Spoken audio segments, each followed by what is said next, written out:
Dua menteri asal Partai Kebangkitan Bangsa (PKB) menemui Presiden Joko Widodo di Istana Kepresidenan. Kedua menteri tersebut adalah Menaker Trans Ida Fauziah dan Menteri Desa dan Pembangunan Daerah Tertinggal Abdul Halim Iskandar. Abdul Halim Iskandar yang merupakan kakak dari Ketua Umum PKB Muhaimin Iskandar mengaku bahwa keduanya melaporkan hasil pemilu kepada Presiden. Meski berbeda kubu saat Pilpres, Abdul Halim Iskandar mengaku tetap solid di pemerintahan Presiden Joko Widodo. Pak Presiden juga memberikan ucapan selamat kepada kita dan menyampaikan titip salam juga kepada Ketua Umum Pak Muhaimin Iskandar, dan ya beliau merasa baguslah kerja PKB karena sudah semakin merata suara PKB. Loh, kita ini kan koalisinya Pak Presiden, gimana toh? Pertanyaannya. Ya nggak pernah ada masalah. Kita ini koalisinya Pak Presiden Jokowi. Sejak pemilihan plus dulu sampai sekarang, saya jadi menteri, beda jadi menteri karena memang bagian dari koalisinya Pak Presiden Jokowi.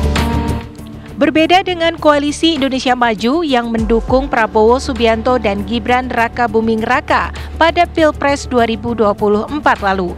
PKB bergabung bersama PKS dan Nasdem untuk mendukung Anies Baswedan dan Muhaimin Iskandar.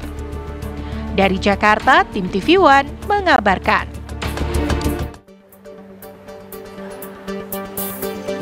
Halo, selamat sore pemirsa. Kabar Pemilu kembali menjumpai Anda selama 30 menit ke depan. Kabar Pemilu tadi kami buka informasi dengan dua menteri PKB yang menjumpai Presiden Joko Widodo. Kita lanjutkan kembali pemirsa Kabar Pemilu dengan informasi mengenai menang besar dalam Pemilu Legislatif dan Pilpres 2024 lalu.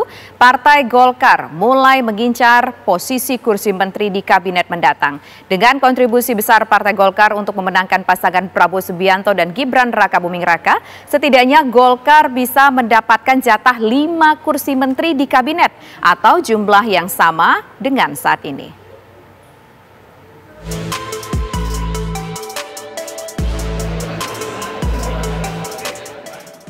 Sukses mengusung pasangan calon presiden dan calon wakil presiden Prabowo Subianto dan Gibran Rakabuming Raka, Partai Golongan Karya mulai mengincar kursi menteri di kabinet mendatang. Hal tersebut diungkapkan Ketua Umum Partai Golkar, Erlangga Hartarto, saat syukuran keberhasilan Partai Golkar di Badung, Bali akhir pekan lalu. Dan saya sampaikan ke Pak Prabowo, kontribusi Golkar ke Pak Prabowo, karena kita 15 dari 58%, maka kita kontribusi 25%, Pak Luhut. Jadi kalau 25%, kalau bagi-bagi ya banyak-banyak sedikit boleh lah. Kalau yang kita sebut 5 itu minimalis. Tapi kalau dihitung proporsinya 25%, room masih banyak. Meski mengincar posisi menteri di kabinet mendatang, Erlangga mengaku belum ada pembicaraan resmi dengan Prabowo Subianto. Saat ini pihaknya masih menunggu hasil resmi dari KPU. Bertemu sama Pak Prabowo langsung belum, Pak? Oh, itu masih dalam pembahasan, kita nunggu pengumuman besok. Tapi Bapak di Bali katanya minta 5 menteri, Pak. Apa? 5 kursi itu apa aja, Pak? Wah, kita belum minta. Terima kasih. Tapi 5 itu... Sementara itu pengamat politik Ujang Komarudin menilai permintaan Golkar tersebut masih tergolong wajar. Ya tentu itu hak Ketum Golkar ya, Pak Erlangga ya, untuk bisa bernegosiasi dengan Presiden terpilih Pak Prabowo. Tetapi nanti keputusannya, hasilnya tergantung dari deal ya antara Pak Prabowo dengan Pak Erlangga. Oleh karena itu soal nanti apakah Golkar dapat minimal jatah 5 kursi menteri atau lebih atau tidak, ya tergantung Pak Prabowo, karena Pak Prabowo yang tentukan, dan itu tergantung kesepakatan di awal antara Golkar dengan Pak Prabowo. Jadi bisa juga diakomodir, juga bisa juga tidak. Saat ini dalam pemerintahan Joko Widodo, Ma'ruf Amin, Golkar mendapatkan jatah 5 menteri yang mayoritas memiliki portofolio di bidang perekonomian. Tim TV One mengabarkan. Sementara itu, Ketua Umum Partai Amanat Nasional (PAN) Zulkifli Hasan yang juga menjadi anggota Koalisi Indonesia Maju masih enggan menanggapi soal bagi-bagi kursi di kabinet mendatang, termasuk harapan Golkar untuk mendapatkan minimal 5 kursi menteri. Golkar gimana, Pak? Kenapa? Golkar minta 5 kursi untuk pemerintahan Prabowo Gibran itu gimana, Pak?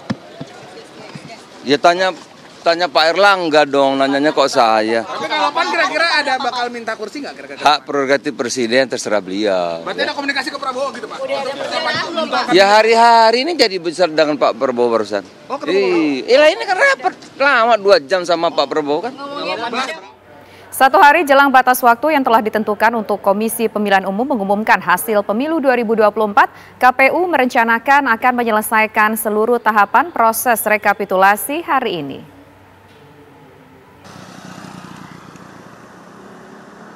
Hingga Senin malam, KPU telah rampung merekapitulasi suara nasional dari 34 provinsi dan berencana akan menuntaskan rekapitulasi 38 provinsi pada hari ini. 1169. Terdapat 4 provinsi yang belum direkapitulasi, yaitu Provinsi Jawa Barat, Maluku, Papua, dan Papua Pegunungan. Senin malam kemarin, KPU masih melakukan rekapitulasi hingga pukul 1 dini hari untuk melakukan rekapitulasi Provinsi Papua Barat Daya. Di Provinsi Papua Barat Daya, pasangan yang unggul adalah Paslon 02, Prabowo Gibran dengan 209.000 suara, disusul Paslon 03 Ganjar Mahfud 99.000 suara dan Anies Mohaimin dengan 48.000 suara. Rapat pleno rekapitulasi pemilu 2024 pada tingkat nasional telah dimulai pukul 10 waktu Indonesia Barat pagi tadi untuk panel A maupun panel B. Meski mundur dari target yang direncanakan semula oleh KPU untuk bisa menuntaskan proses rekapitulasi pada tanggal 18 Maret 2024, Komisioner KPU Agus Melas optimis pihaknya akan merampungkan rekapitulasi pada hari ini. Dari 34 provinsi yang sudah direkapitulasi oleh KPU, Prabowo Gibran unggul di 32 provinsi, Anies Mohaimin unggul di 2 provinsi, dan Ganjar Mahfud belum unggul di provinsi manapun. Dari Jakarta, Ikra Anggana, M. Ishak, TV One mengabarkan. Untuk mengetahui kondisi terkini pemirsa dari rekapitulasi di kantor Komisi Pemilihan Umum telah bergabung bersama kami ada Celia Alexandra. Celia, apakah bisa dipastikan hasil rekapitulasi suara pada hari ini akan rampung sehingga besok KPU sudah bisa mengumumkan hasil perhitungan suara secara keseluruhan? Ya, Tisa dan juga pemirsa, untuk memastikan hari ini akan rampung dilakukan rekapitulasi, memang tadi disampaikan oleh Komisioner KPU Agus Melas mengupayakan sehingga seluruh proses rekapitulasi dari 4 provinsi yang belum dilakukan rekapitulasi ini dilakukan dan diselesaikan pada hari ini. Namun dari pantauan kami, proses rekapitulasi hari ini baru berlangsung untuk 2 provinsi saja, untuk Jawa Barat di panel A dan untuk panel B yakni untuk Maluku. Sementara 2 provinsi lainnya yaitu Papua dan juga Papua Pegunungan ini masih terkendala dan masih melakukan rekapitulasi di tingkat provinsi. Untuk Papua sendiri sementara sedang melakukan rekapitulasi tingkat provinsi untuk Kota Jayapura, sedangkan untuk Papua Pegunungan ini masih melakukan rekapitulasi nanti sore dijadwalkan untuk Kabupaten Tolikara. Tadi kami mendapatkan informasi tersebut dari Komisioner KPU Idam Holik. Mengingat dari hal tersebut pemirsa, melihat dari kesiapan KPU saat ini untuk 2 provinsi Papua dan juga Papua Pegunungan, kalau misalnya belum menyelesaikan proses rekapitulasi provinsi pada sore hari nanti dan yang dijadwalkan nanti malam, ini bisa saja untuk dilangsungkan di hari esok untuk proses rekapitulasinya sehingga memungkinkan untuk penetapan dan pengumuman dari KPU RI dilakukan di esok hari. Ini masih menunggu bagaimana kesiapan dari 2 provinsi yang sehingga saat ini belum juga tiba di Jakarta dan di KPU RI untuk dijadwalkan melakukan rekapitulasi, Tisa. Sementara untuk pantauan kami dari 2 provinsi yang saat ini melakukan proses rekapitulasi, Jawa Barat dan juga Maluku, ini sementara diunggulkan oleh paslon nomor urut 2, Prabowo Gibran. Untuk Jawa Barat saat ini total suara yang didapatkan oleh Prabowo Gibran adalah sebanyak 16.800.000 suara, sementara untuk Anies Mohaimin dengan total 9 juta suara, dan juga untuk Ganjar Mahfud sebanyak 2.800.000 suara. Sementara jika kami memantau dari provinsi lainnya di panel B saat ini, yakni untuk Maluku diunggulkan oleh paslon nomor 2 kembali, yaitu Prabowo Gibran. Sementara hingga saat ini, jika kita mengacu pada 2 provinsi yang sementara sedang dilakukan rekapitulasi, artinya total hari ini bisa diselesaikan sebanyak 36 provinsi. Sementara demikian, Tisa. Baik, terima kasih Celia Alexandra atas laporan Anda langsung dari gedung KPU RI. Ke kabar selanjutnya, pemirsa, menjelang pengumuman hasil rekapitulasi suara pemilihan presiden oleh KPU, calon wakil presiden nomor urut 2 Gibran Raka Buming Raka mengaku akan tetap berada di Solo. Meski sudah unggul dalam penghitungan suara sementara, Wali Kota Solo ini mengaku dirinya akan menunggu hasil pengumuman resmi dari Komisi Pemilihan Umum KPU RI. Cawapres 02 Gibran Raka Buming Raka meminta masyarakat untuk tidak euforia berlebihan menyikapi pengumuman KPU. Gibran mengajak masyarakat untuk bersama-sama melihat pengumuman rekapitulasi hari ini atau besok, dan setelah pengumuman KPU, ia mengaku akan mengagendakan bertemu dengan Capres Prabowo Subianto.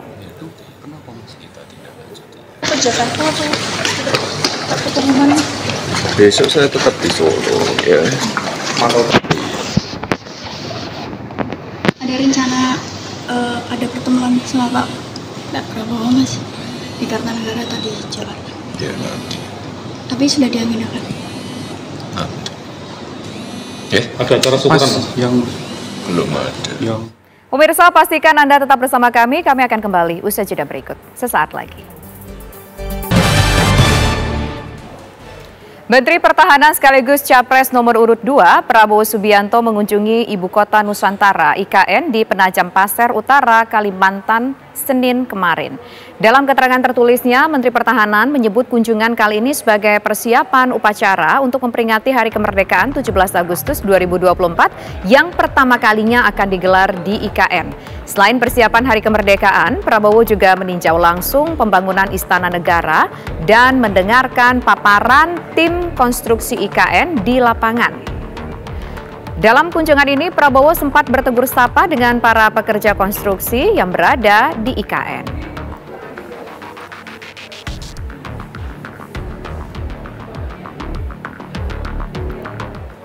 Menhan Prabowo Subianto melalui Universitas Pertahanan memberikan 28 rumah apung dan panggung bagi warga Muara Angke. Proyek ini rencananya akan terus dilaksanakan hingga ke seluruh wilayah di Indonesia. Pemberian sertifikat dan kunci rumah diberikan langsung oleh Rektor Universitas Joni Maroza kepada 128 masyarakat sekitar. Meski proyek dicanangkan oleh Menteri Pertahanan Prabowo Subianto, namun Prabowo tidak dapat hadir karena sedang melakukan dinas luar kota. Kehadirannya diwakilkan oleh Rektor Unhan, Joni Maroza, yang menyampaikan proyek ini merupakan proyek awal yang memberikan 28 unit rumah apung dan rumah panggung serta fasilitas umum seperti desalinasi air, pengolahan limbah, dan pengelolaan cangkang kerang. Proyek rumah apung ini akan dilakukan di seluruh daerah di Indonesia. Pemirsa, usai jeda berikut, kabar pemilu masih akan kembali. Tetaplah bersama kami. Dijanjikan dapat iPhone Pro Max, seorang kades di Cianjur, Jawa Barat viral mencoblos puluhan surat suara caleg untuk DPRD Cianjur dari Partai Gerindra. Aksi kades tersebut, pemirsa, dilakukan di hadapan anggota PPS.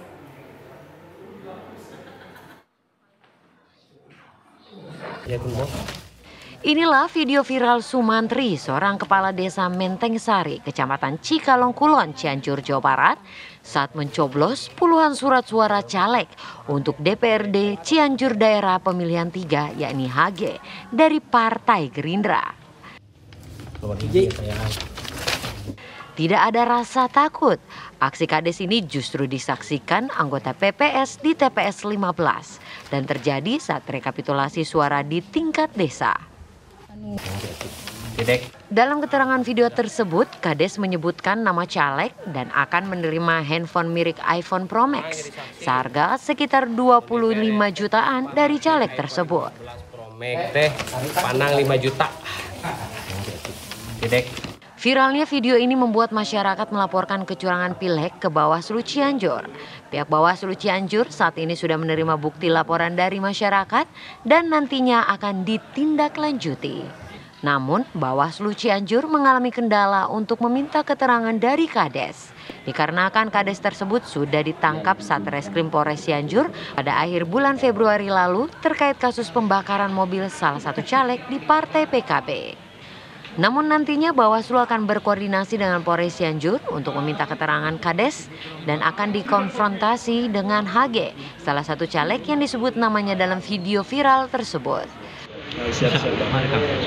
Dari Cianjur, Jawa Barat, Hairun Syah, TV One mengabarkan.